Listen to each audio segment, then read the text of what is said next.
मैं हूं अरविंद और पेशे से मैं पत्रकारिता करता हूं। आज मैं आपको अपने दोस्त नीलेश, जो कि कॉलेज में फिजिक्स का प्रोफेसर था, पर अब जेल में हत्या के जुर्म में है और सज़ा काट रहा है। उसने अपनी बीवी को क्यों मारा ये अब तक राज है। उसने ये बता दिया कि उसी ने अपनी बीवी का कत्ल किया है, पर क्यों किया ये नहीं बताया। खैर, ये बात पुलिस को नहीं पता, पर एक पत्रकार से पहले दोस्त होने के नाते उसने मुझे ज़रूर बताया कि वो क्या हालात थे जिन्होंने एक प्रोफेसर को हत्यारा बना दिया। जेल में मुजरिमों में से मिलने का वक्त मुकर्रर रहता है। मैं भी ठीक वक्त पर पहुंच गया और अपनी पत्रकारिता का फ़ायदा उठाकर ऐसा इंतज़ाम करवाया कि मुझे और मेरे दोस्त अरविंद को जेल वार्ड के कक्ष में बैठाया गया। मेरी ओर अरविंद यूं देख रहा था जैसे अपने आंखों से मेरी मनोस्थिति पढ़ने की कोशिश कर रहा हो।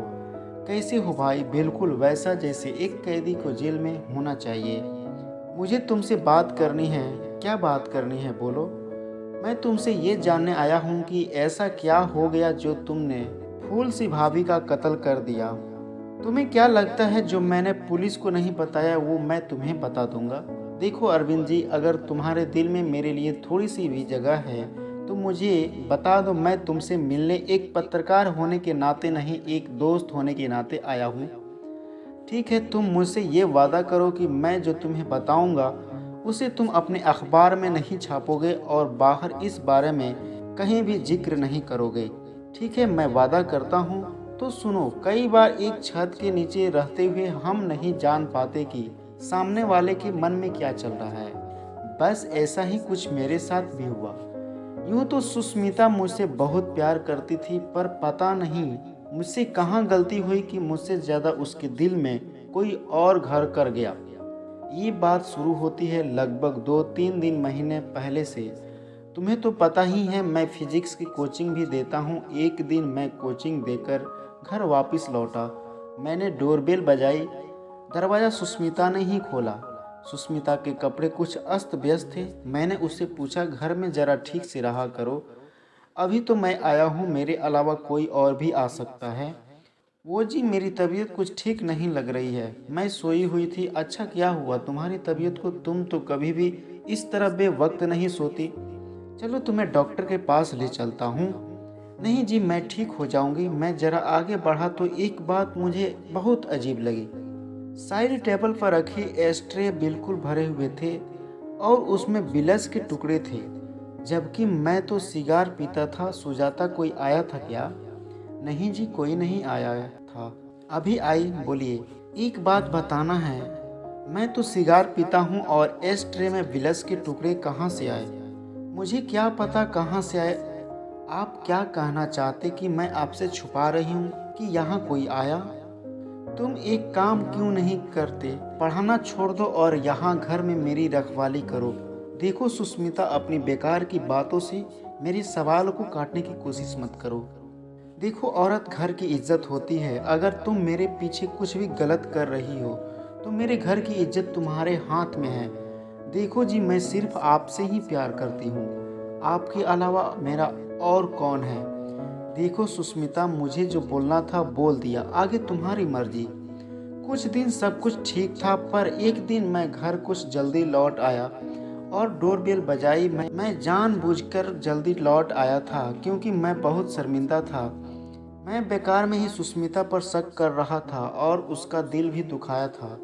इसीलिए हर्जाने के तौर पर उसे मूवी ले जाना चाहता था, पर हमेशा वो जल्दी दरवाज़ा खोल देती।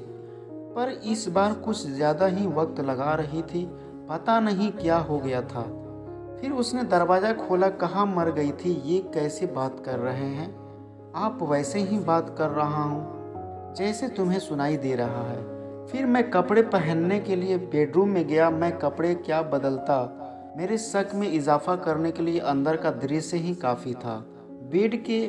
बेडशीट पर इतनी सिलवटें थी मानो उस पर कुश्ती लड़ी गई हो। सुष्मिता, मैंने आवाज़ लगाई, क्या हुआ? तुम्हारी तबीयत ठीक तो है?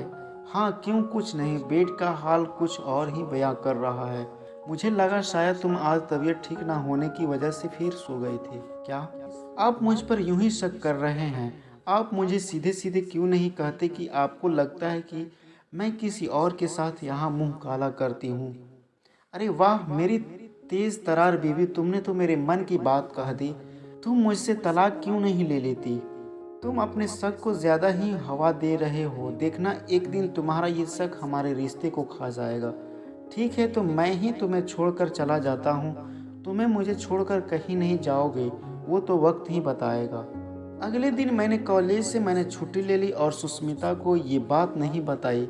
मैं बाहर गया अपनी कार से, पर शर्मा से अपनी कार खराब होने का बहाना करके उसकी कार ले आया और अपने घर से कुछ दूर ले जाकर इस तरह पार्क की मुझे अपने घर का दृश्य दिखता रहे। करीब 3 घंटे कार में बिताने के बाद मेरे घर में एक लड़के ने प्रवेश किया।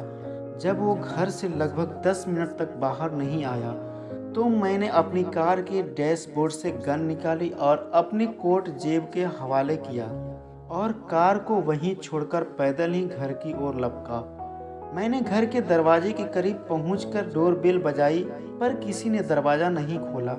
मैंने घर के लैंडलाइन पर फ़ोन किया, सुष्मिता ने ही फ़ोन उठाया। कुछ भी कहने से पहले मेरी बात सुनो। मुझे मालूम है तुम्हारे साथ अंदर कोई लड़का मौजूद है। दरवाज़ा खोलो, मुझे तुमसे बात करनी है। इतना बोलकर मैंने फ़ोन काट दिया। फिर सुष्मिता ने दरवाज़ा खोला। अरे मेरी प्यारी बीबी, ज़रा उस हीरो लड़के को बुलाना। फिर काफ़ी डरा हुआ एक लड़के ने हॉल में कदम रखा। वो लगभग 22 से 24 साल का कोई लड़का था। उस लड़के को देखकर मेरा खून खौल उठा।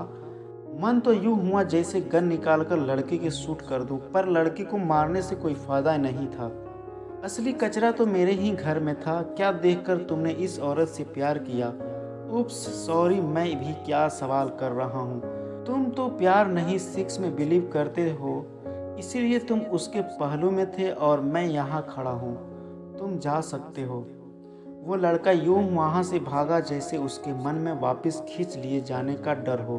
उस लड़के के वहाँ से जाने के बाद मैं अपनी बीवी से मुखातिब हुआ। तब मेरी खूबसूरत बीवी, मैं कितना बड़ा बेवकूफ़ था, ना कि अपने आप को खुश नसीब समझ रहा था कि तुम जैसी खूबसूरत बीवी मुझे मिली, पर मैं गलत था। तुम्हें मरने से पहले कुछ कहना है? अगर तुमने पहले ही दिन जब मैंने पूछा था उसी दिन अगर सच बता देती तो मैं तुम्हें तलाक देकर छोड़ देता, पर तुमने फिर भी झूठ बोलना और अपना कार्यक्रम दोनों जारी रखा। तुम्हारे मरने से ही मेरे दिल को शांति मिलेगी।